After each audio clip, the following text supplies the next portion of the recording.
मरकज के अग्निपथ स्कीम पर हंगामे और एहतजाज के दरमियान कौमी सलामती मुशीर अजीत डोभाल ने इसका दिफा किया है। उन्होंने कहा कि मुल्क की सलामती से जुड़ा मामला तगय्युर पजीर है। इसमें सूरत हाल और तकाजों के पेश नजर तब्दीली लाजमी है। टेक्नोलॉजी, अफरादी कुव्वत और पॉलिसी मुस्तकबिल की जरूरियात को पेश नजर रखकर होती रहती है। उन्होंने कहा कि मुख्तलिफ महाज पर इस्लाहात जरूरी है।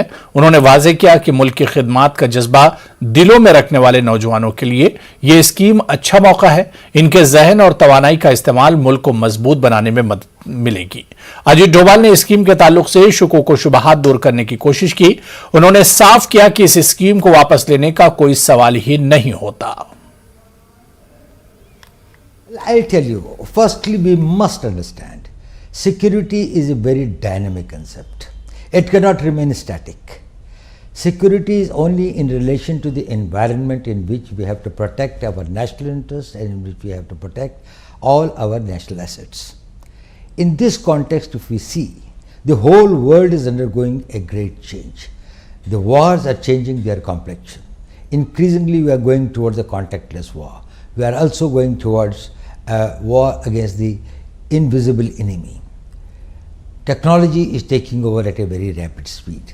So what was good for yesterday is not necessarily good for tomorrow. जो हम कल कर रहे थे वही भविष्य में भी करते रहें तो हम सुरक्षित रहेंगे, ये संभव नहीं है। यदि हमें कल की तैयारी करनी है तो हमें परिवर्तित होना पड़ेगा। आवश्यक इसलिए था कि ये सारी का सारा जो एनवायरनमेंट है भारत के चारों तरफ सारे संसार के अंदर में वो बदल रहा है। So is there any chance that because of these street protests there could be a rollback to the Agnipath scheme? There is no question of any rollback. Ajit Doval ने कहा कि इस्लाहात या नई तब्दीली की मज़ाहमत होती है। अग्निपथ स्कीम के ताल्लुक से इनफरादी और इज्तिमाई सतह पर मज़ाहमत देखने को मिल रही है जो फित्री है, लेकिन जैसे जैसे इस स्कीम की इफादियत के बारे में लोगों को पता चलेगा वो इसकी तायद करेंगे। तंजीमों, जमातों और स्कीम के ताल्लुक से शुकूक व शुबहात दूर करने की कोशिश की। उन्होंने साफ कर दिया कि स्कीम को वापस लेने का कोई सवाल नहीं होता। We are talking about a young man who is 22 or 23 years old, has done 4 years of service and now is in the market. Compare him with any other 21, 22 years old man who has not become Agniveer. This person has become disciplined. He has got the capability to work in a team. He has learned skills.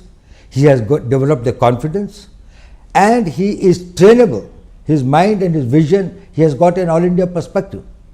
So he is much more equipped to face the society. On top of it, he has been given a qualification that will be +2. That makes him comparable with any other persons in his age group to which the others are joining. So there is no avenue that has been debarred or closed for him. इसके लिए वो सारे रास्ते खुले हैं। उसके बाद उसके पास में 11 लाख रुपए के लगभग पैसा भी है जिससे वो कोई नया कोर्स कर सकता है, आगे की पढ़ाई कर सकता है। यूनिवर्सिटी में जाना चाहे तो यूनिवर्सिटी की पढ़ाई कर सकता है। उनमें से कोई अगर टेक्निकल स्किल्स ज्वाइन करना चाहे तो पॉलिटेक्निक्स और उसको ज्वाइन कर सकता है। और ये टॉप ऑफ इट है कि सरकार ने कहा कि 10% CPMFs में होंगे, डिफेंस फोर्सेस के अंदर में, जो डिफेंस मिनिस्ट्री ऑफ डिफेंस के अंदर में कोस्ट गार्ड है, बाकी चीज़ें हैं जो कि उनके उसमें अंदर में आती हैं, डिफेंस सर्विस कोर है और जो उसके अंदर में और काफ़ी मिनिस्ट्री का है। Sir, अगर if this scheme was so overdue, so necessary, keeping in view that wars have changed, the nature of wars have changed, and the nature of the requirement of manpower has changed for India, अगर ये इतना overdue था तो इसके against इतने protest, इतने sudden protest क्यों हुए? देखिए ऐसा है, इसमें 2 तरह का प्रोटेस्ट या अपोजिशन है मैं कहूँगा। एक तो ये है जो कंसर्न है वो देशभक्त भी हैं, उन्होंने देश की सेवा भी की है और अपने जीवन का बड़ा भाग जो है देश के लिए अपनी जानों की बाजी भी लगाई है। उनको फियर ऑफ अननोन है और जब भी कोई परिवर्तन आता है, any time that a change comes, उसके साथ में जुड़ी हुई anxieties and fears are always there.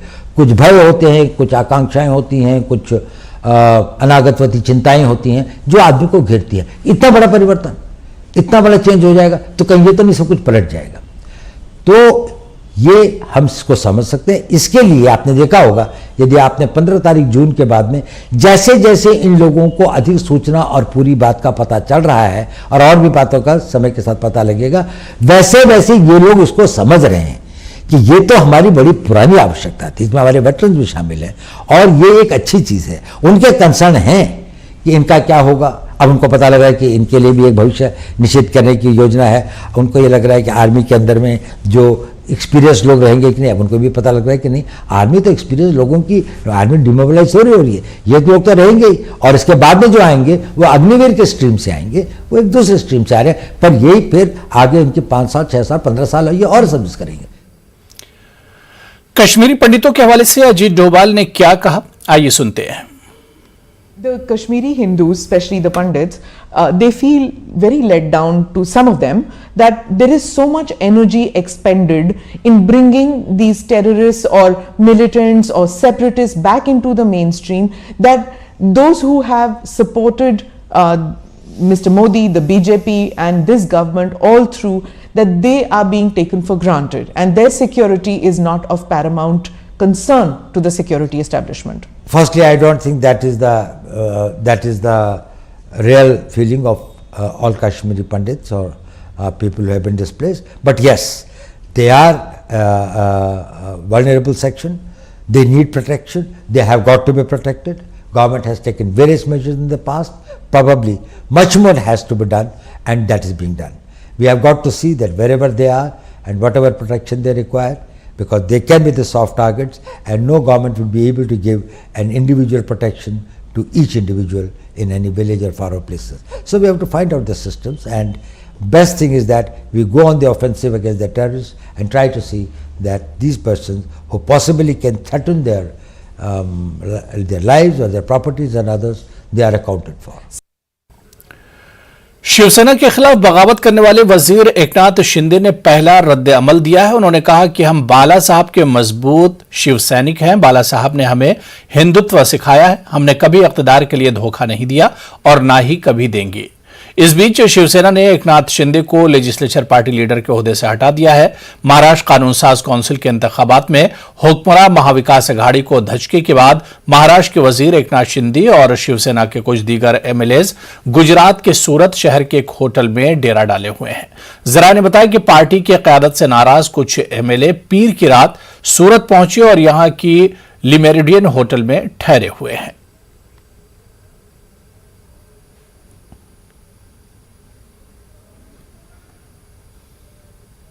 ये ऐसे जो लोग होते हैं इस प्रकार के जो मध्य प्रदेश पैटर्न, राजस्थान पैटर्न जो हुआ है जिसमें, ये सभी लोग गुजरात में ही क्यों रखे जाते हैं? ये देश तो बहुत बड़ा है। सूरत में है, मैंने सुना है, हमारा उनसे संपर्क हुआ है, हमारे सब एमएलए वहाँ है। उसमें से बहुत से लोग जो है वापस आना चाहते हैं, लेकिन उनको वापस आना नहीं दिया जा रहा है। उनकी घेराबंदी की है।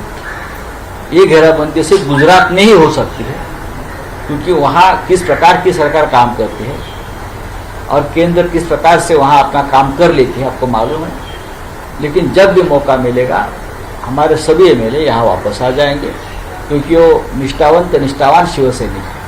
क्या इस बारे में आपकी उद्धव जी से शरद पवार जी सबसे चर्चा चल रही है। माननीय पवार साहब से, आदरणीय पवार साहब से चर्चा है, शुरू है। उद्धव जी से मेरी लगातार बातचीत चल रही है। मुझे इतना ही विश्वास है सब कुछ ठीक हो जाएगा, और जो मंसूबे लेकर अपने आप को किंग मेकर समझकर कुछ लोग जो काम कर रहे हैं वो सफल नहीं हुआ। इससे पहले भी देखा था 80 घंटे की सरकार बनाने की कोशिश बीजेपी ने की थी, सभी एमएलए वापस आ गए थे। क्या उसी तरह की इसी तरह से हमारे सभी हमारे एमएलए वापस आ जाएंगे, क्योंकि ये सभी जो एमएलए है वो पुराने शिवसैनिक है, निष्ठावान शिवसैनिक है। शिवसेना के बुरे समय में भी हमारे साथ रहे। अब तो अच्छा, यह पुतल फुतल तो थी ही, वो अभी बाहर आई है, क्योंकि 2.5 साल में महाराष्ट्र का जो सरकार है महाविकास आघाड़ी का, वह जनता के हित में कुछ भी कर नहीं पाया। जनता असंतुष्ट है, यह जनता का प्रतिनिधित्व करने वाले आमदार असंतुष्ट है और उसका नतीजा आप देखेंगे कि राज्यसभा चुनाव में आया, हमारा तीसरा कैंडिडेट चुन के आया। उसके बाद में अभी विधान परिषद हुई, हमारे पास 0 एक्सेस कोटा होते हुए भी हम लोग 5वां कैंडिडेट चुन के लाया। इसका मतलब देवेंद्र जी की रणनीति तो है ही, महाराष्ट्र की जनता के मन में सरकार के प्रति असंतोष है, आमदारों के मन में नाराजी है और उसका प्रकटीकरण इस चुनाव के माध्यम से हुआ है। महाराष्ट्र अलग है तो महाराष्ट्र क्या उनकी जायदाद है क्या? हम कहाँ से आए? पाकिस्तान से आए हैं? महाराष्ट्र में सबसे बड़ी पार्टी भारतीय जनता पार्टी है, लोकप्रिय लीडर देवेंद्र फडणवीस है। तो महाराष्ट्र किसी के बाप की जागीरदारी नहीं है, हम भी महाराष्ट्र के, हमारा महाराष्ट्र है। और 2.5 साल में आप महाराष्ट्र की क्या बाट लगाई है, महाराष्ट्र देख रहे हैं, तो दुरुस्त करने की जिम्मेदारी हमारी है। तो महाराष्ट्र की चिंता हमें है, आपको सत्ता की चिंता है। संतुलित हो पाए कब तक चीजें नहीं, सत्ता कौन बनाए, कौन सी पार्टी बनाए, मुख्यमंत्री कौन बने, इससे महाराष्ट्र की जनता का हित इम्पोर्टेंट है।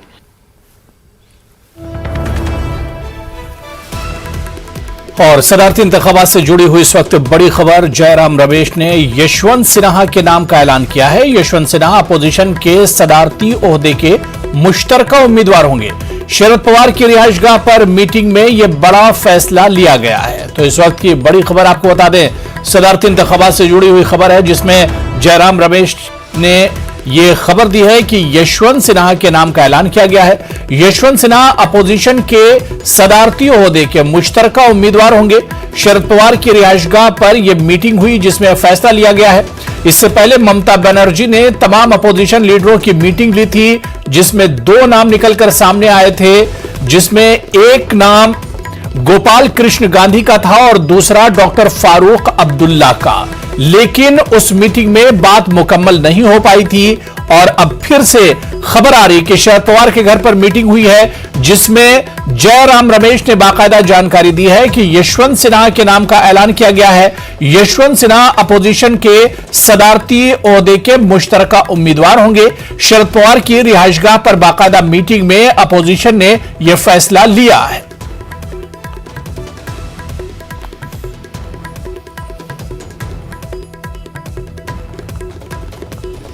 That we have unanimously, I stress the word unanimously, chosen Shri Yashwant Sinha as the common candidate of the opposition parties for the presidential election, which will take place on the 18th of July 2022. Enforcement directorate ने पीर को कांग्रेस के साबिक सदर राहुल गांधी से national Herald से मुताल्लिक मुबैना money laundering case के सिलसिले में तकरीबन 12 घंटे तक पूछताछ की। आज भी ईडी ने राहुल गांधी को पूछताछ के लिए तलब किया है। गुज़िश्ता हफ्ते मुसलसल 3 दिन तक राहुल गांधी से पूछताछ की गई थी।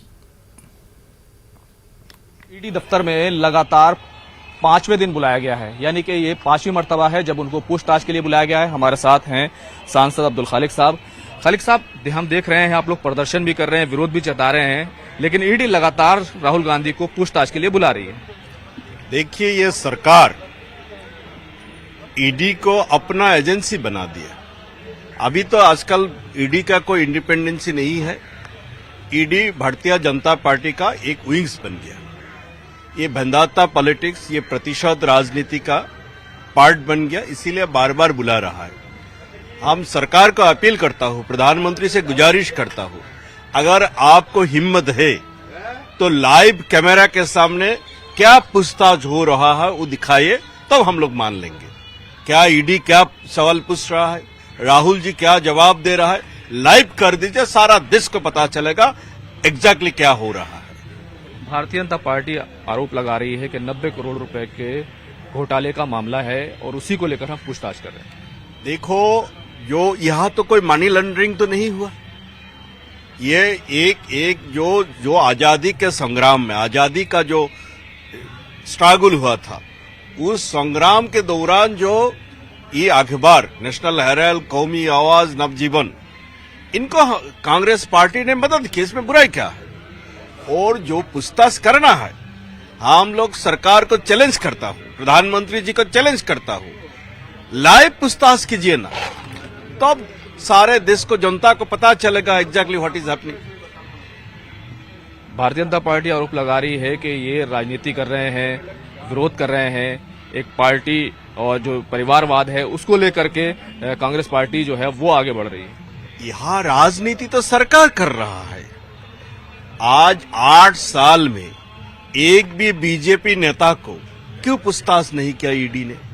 बीजेपी नेता के खिलाफ कोई आरोप नहीं है क्या? ये आसाम के जो मुख्यमंत्री है हिमंत बिस्वा शर्मा, जब वो कांग्रेस में रहे, उनका खिलाफ बीजेपी पार्लियामेंट्री पार्टी ने चार्जशीट निकला था। वो चार्जशीट का क्या हुआ? लुइस बर्गर स्कैम का क्या हुआ? जब बीजेपी में ज्वाइन कर लिया, वॉशिंग मशीन में साफ हो गया। क्यों हिमंत बिस्वा शर्मा को ईडी पूछताछ नहीं करते? ये सरकार ईडी को पूरे से पूरे राजनीति के लिए इस्तेमाल कर रहा है। हम लोग इनका खिलाफ है और ईडी का पूछताछ के जरिए राहुल गांधी का मुंह या कांग्रेस का मुंह, कांग्रेस का प्रोटेस्ट बंद नहीं होगा। तो कांग्रेस के जो रवैया है वो जारहाना है और साफ तौर पर कांग्रेस कह रही है कि वो पीछे नहीं हटेगी।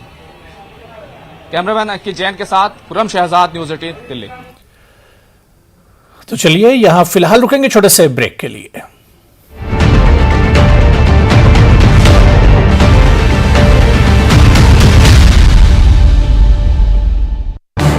इस न्यूज हेडलाइंस के प्रायोजक पेट सफा आयुर्वेदिक जूस। पेट सफा, हर रोग दफा।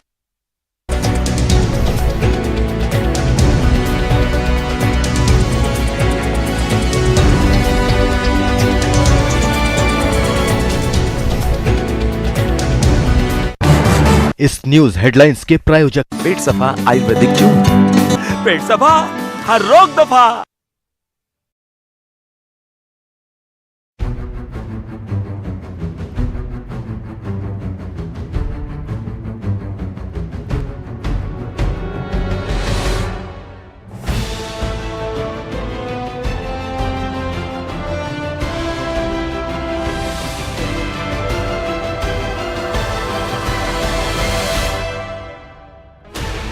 $16 channels, 15 languages, 26 states, 1,200 plus reporters, 66.9 crore viewers. India's largest news network, News 18 Network.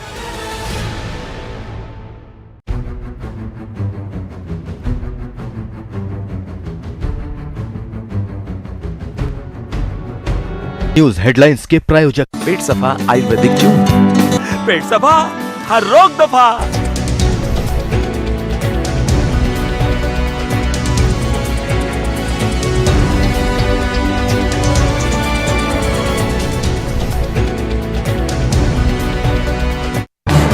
इस न्यूज हेडलाइंस के प्रायोजक पेट सफा आयुर्वेदिक जूस। पेट सफा, हर रोग दफा।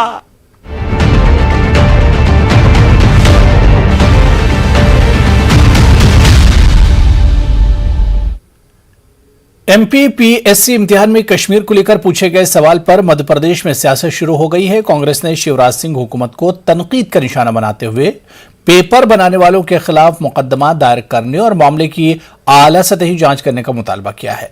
वहीं शिवराज सिंह काबीना के सीनियर वजीर विश्वास सारंग ने इस मामले को संजीदगी से लेते हुए MPPSC का पर्चा बनाने वाली कमेटी पर कार्रवाई किए जाने का ऐलान किया है। मध्य प्रदेश की PSC की परीक्षा में सवाल पूछा जा रहा है, क्या कश्मीर हमें पाकिस्तान को दे देना चाहिए? ये जो है रोज राष्ट्र प्रेम की कस्में खाने वाली सरकार के अंतर्गत प्रशासन की इतनी महत्वपूर्ण परीक्षाओं में अगर इस तरह के प्रश्न पूछे जा रहे हैं तो ये बताना चाहिए इस सरकार को और इसकी जांच करनी चाहिए कि ये किस एजेंडा का पार्ट है। क्या ये सरकार मानती है कि कश्मीर भारत का अभिन्न हिस्सा नहीं है? ये प्रश्न पूछने वाले लोगों के ऊपर क्या ये सरकार राष्ट्रद्रोह का मुकदमा लगाएगी? आज छोटे छोटे सवाल सोशल मीडिया पर आते हैं, उन पर राष्ट्रद्रोह के मुकदमे सरकार लगाती है, बुलडोजर चलवाती है। कौन चलवाएगा इन राष्ट्रद्रोह के सवाल पूछने वालों के ऊपर बुलडोजर? सरकार को इसका जवाब देना चाहिए। प्रश्न पत्र बनाने वाले थे, 2 मध्य प्रदेश के, 1 महाराष्ट्र के हैं। पीएससी ने दोनों को डीवार कर दिया है। प्रश्न आपत्तिजनक है और दोनों को पीएससी सरकार को, उच्च शिक्षा विभाग को कार्रवाई के लिए लिख रहे हैं। आगे इस तरीके की पूरे देश के अंदर इसकी सूचना दे दी गई है कि ये डीवार हो गए हैं, इनसे कोई ये काम न ले।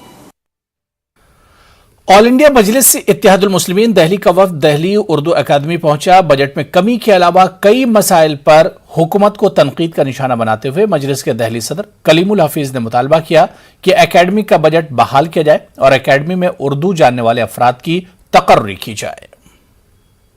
हमारा ये सरकार से मुतालबा है, खास तौर से उर्दू के चाहने वालों को मुतालबा है कि आखिर आपको हमने जिता के सरकार में बिठाया है, क्या इस दिन के लिए बिठाया था कि आप दिल्ली उर्दू अकेडमी को मिट्टी में मिला देंगे, जो किसी वक्त में देश की नंबर 1 अकेडमी होती थी और आज वो देश की सबसे नीचे चली गई है। उर्दू के चाहने वाले सरकार को चेता रहे कि जितनी जल्दी हो सके उतनी जल्दी दिल्ली उर्दू अकेडमी का बजट बहाल किया जाए, यहाँ की वैकेंसीज को फिल किया जाए, उर्दू जानने वालों को, उर्दू बोलने वालों को और उर्दू दां को यहाँ के ओहदों पर फायज किया जाए। अगर ऐसा नहीं होता है तो AMIM दिल्ली का एहतजाज जारी रहेगा और आज के बाद हम ये शिकायत LG दिल्ली को भी करेंगे और मुख्यमंत्री और उप मुख्यमंत्री जो इस अकेडमी के चेयरमैन हैं उनको भी भेजें। और अब बात करेंगे योगा डे की।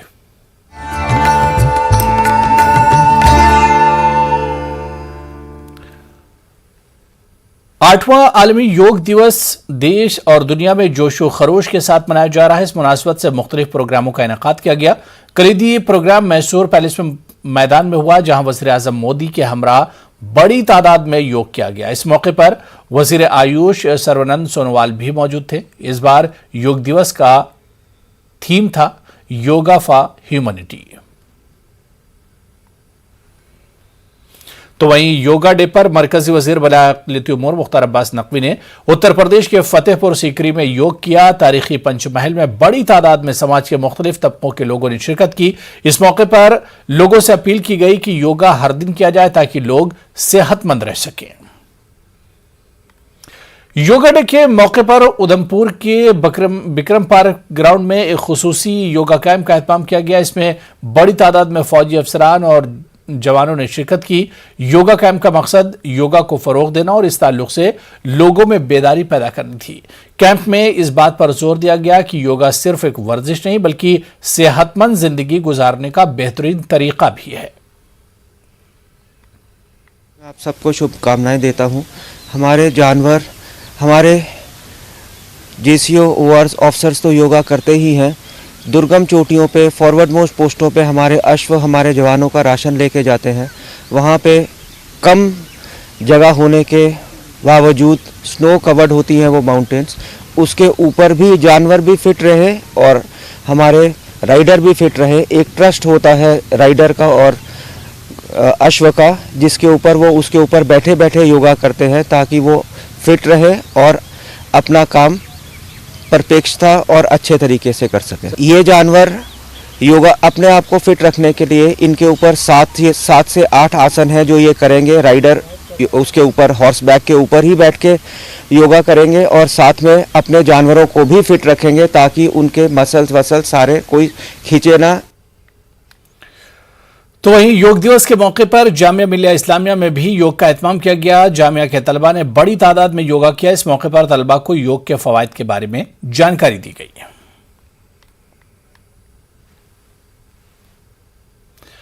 कुर्रे अर्ज के साथ हम आहंगी में पायदार तर्ज जिंदगी को फरोग देने के जज्बे को मद्देनजर रखते हुए 8वें बैनुल अक़वामी योगा डे की तकरीब आज न्यूयॉर्क में अक़वाम मुत्तहिदा के हेडक्वार्टर में मुनक़िद हुई। इस साल के जश्न का मौजू है इंसानियत के लिए योग रखा गया। अक़वाम मुत्तहिदा कदीम तर्ज अमल को सेहत और तंदुरुस्ती के लिए एक जामे नुक्ता नज़र के तौर पर तस्लीम करता है और योगा को कोविड-19 वबा से पैदा होने वाले दबाव से निमटने के लिए एक ताकतवर जरिया तस्लीम किया गया है। अक़वाम मुत्तहिदा के हेडक्वार्टर में मुनक़्क़िदा तकरीब में सैकड़ों लोगों ने शिरकत की। इस मौके पर अमरीका में मुकीम हिंदुस्तानी बाशिंदों की भी खासी तादाद मौजूद थी। The word yoga means union. Yoga is about being in an experience in which you and the rest of the existence are not separate things. Now, if you do the yoga practices, definitely these benefits will come. You will become more mentally balanced, you'll become physically healthy, but it's a little bit like driving an airplane around on the streets. Yes, you can use it as a bus if you want, but yoga has the potential to take you into the skies. Being disciplined has its payoffs, and being undisciplined has its effects and its consequences, and you realize that, you know? And so I think what yoga gives is that it gives us tools to make that discipline और अब आइए नजर डालते हैं crypto की